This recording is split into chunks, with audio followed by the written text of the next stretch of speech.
Certains clubs entament une saison plein de promesses, plein de confiance, plein d'attentes. Et puis, à un moment donné, tout s'effondre complètement. Les résultats ne suivent plus. Les performances sont difficiles à regarder, le vestiaire se divise et le club a besoin de bien plus qu'un mercato ou une recrue pour s'en sortir. Il a besoin d'une refonte totale à tous les niveaux. Aujourd'hui, examinons 7 clubs actuellement dans cette situation. Voici les équipes qui ont besoin d'une refonte en profondeur. Nous commençons par l'histoire la plus choquante du football anglais cette saison, et il n'y a même pas de débat, Tottenham Hotspur. Par où commencer? C'est le même club qui a remporté la Ligue Europa la saison dernière, le même club qui a abordé cette saison après s'être qualifié pour la Ligue des Champions et plein de confiance. Et en ce moment, les Spurs sont à la 17e place du classement de la Premier League, luttant et se débattant simplement pour éviter la relégation. C'est vraiment difficile à croire. Ils sont entrés dans la zone de relégation pour la première fois depuis janvier 2009 en avril dernier. Et depuis, c'est une catastrophe après l'autre. Thomas Frank a entraîné un peu plus de 3 mois. Igor Tudor, nommé ensuite, n'a tenu que 44 jours avant l'arrivée de Roberto De Zerbi. 3 entraîneurs en une seule saison.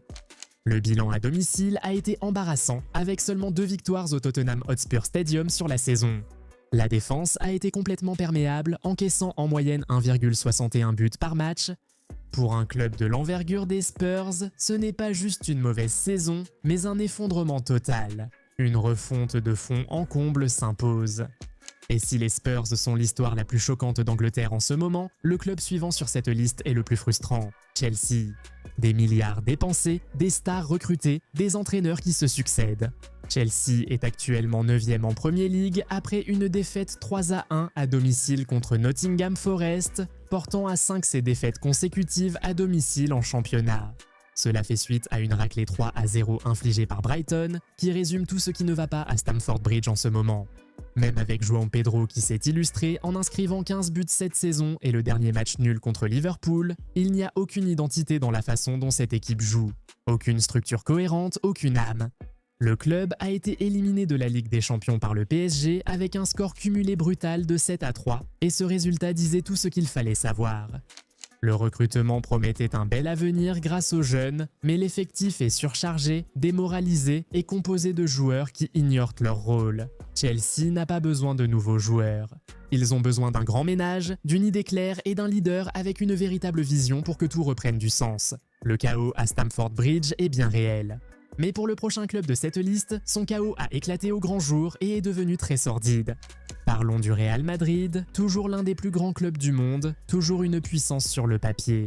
Mais en ce moment, les fissures au Bernabéu ne sont pas seulement visibles, elles sont énormes.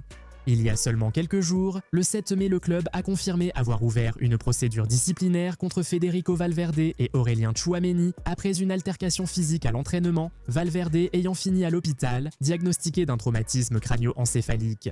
Les deux ont depuis été condamnés à une amende de 500 000 € chacun. Valverde manquera le Clasico. Voilà l'état du vestiaire du Real Madrid en ce moment, et cela ne sort pas de nulle part.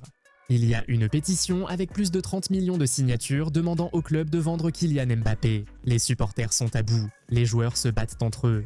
Sur le terrain, ils ont été éliminés de la Ligue des Champions par le Bayern Munich et ils sont en passe de vivre une 2e saison consécutive sans trophée majeur. Valverde lui-même a admis sa colère et sa frustration face à une saison sans trophée. Quand vos joueurs disent cela publiquement, cela montre que la culture s'est effondrée. Une refonte sérieuse s'impose au Real Madrid, et vite. D'un club en crise hors du terrain, on passe à un autre qui disparaît discrètement sur le terrain. Le Stade brestois, connu sous le nom de Brest. Rappelez-vous la saison dernière et ce que ce club représentait. Une véritable histoire miraculeuse. Un petit club de la côte bretonne qui participe à la Ligue des Champions pour la toute première fois de son histoire et qui le fait avec beaucoup de style et de conviction.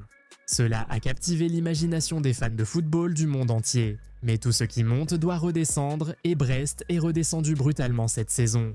Ils occupent actuellement la 12e place de la Ligue, un bien loin de toute ambition européenne. La semaine dernière, ils ont été humiliés 4-0 par le Paris FC. Et ce résultat n'était pas un cas isolé. Ils restent sur 9 matchs consécutifs sans victoire et la fatigue de l'aventure européenne de la saison dernière a complètement épuisé ce qui restait dans cet effectif.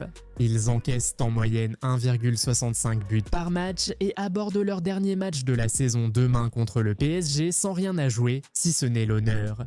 Le miracle a fait son temps. Brest doit repartir de zéro cet été, reconstruire l'effectif correctement et se préparer à ce que le maintien durable dans l'élite du football français exige réellement.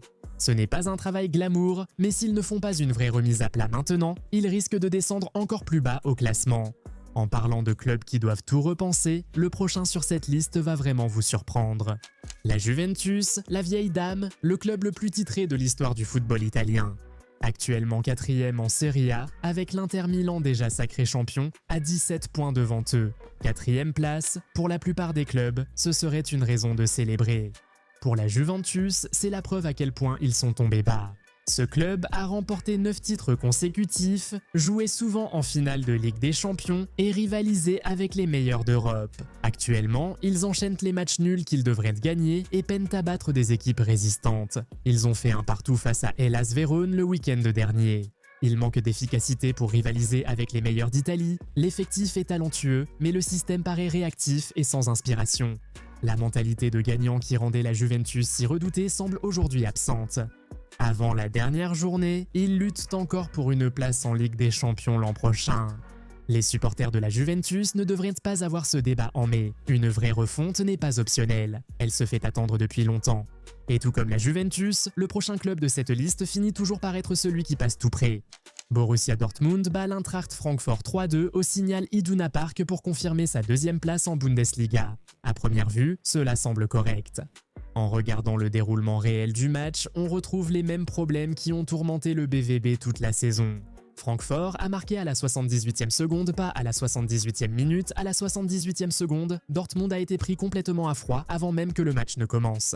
Ils ont finalement renversé la situation grâce à Guirassy, Schlotterbeck et Samuele Inacio, mais Francfort est revenu à 3-2 à la 87e minute et a failli arracher un nul à la 88e minute.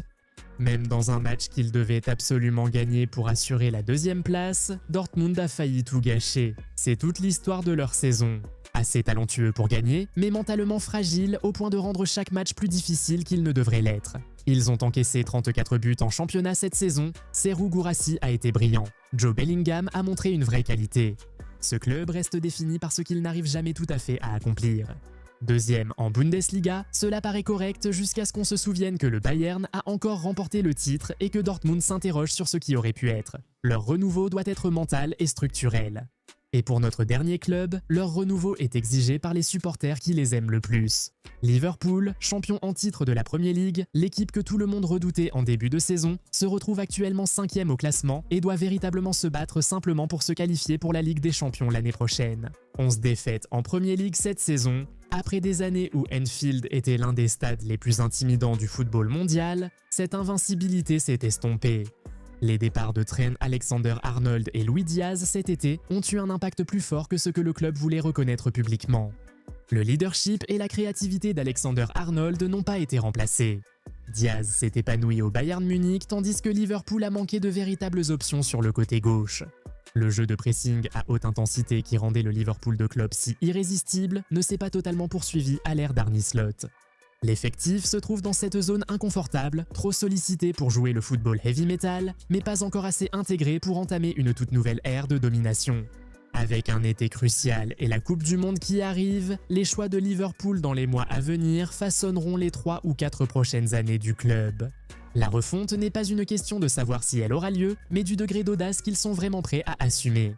Le football est impitoyable et n'attend aucun club pour se relever. Ces 7 équipes ont l'histoire, les supporters et les ressources pour changer la situation. Mais comme on l'a vu cette saison, rien de tout cela ne garantit rien en soi. Quel club a selon vous le plus besoin d'une refonte urgente? Partagez vos avis dans les commentaires ci-dessous. Si vous avez apprécié cette vidéo, cliquez sur le bouton j'aime et abonnez-vous. Activez la cloche de notification pour ne jamais manquer une de nos vidéos. On se retrouve dans la prochaine vidéo. Salut!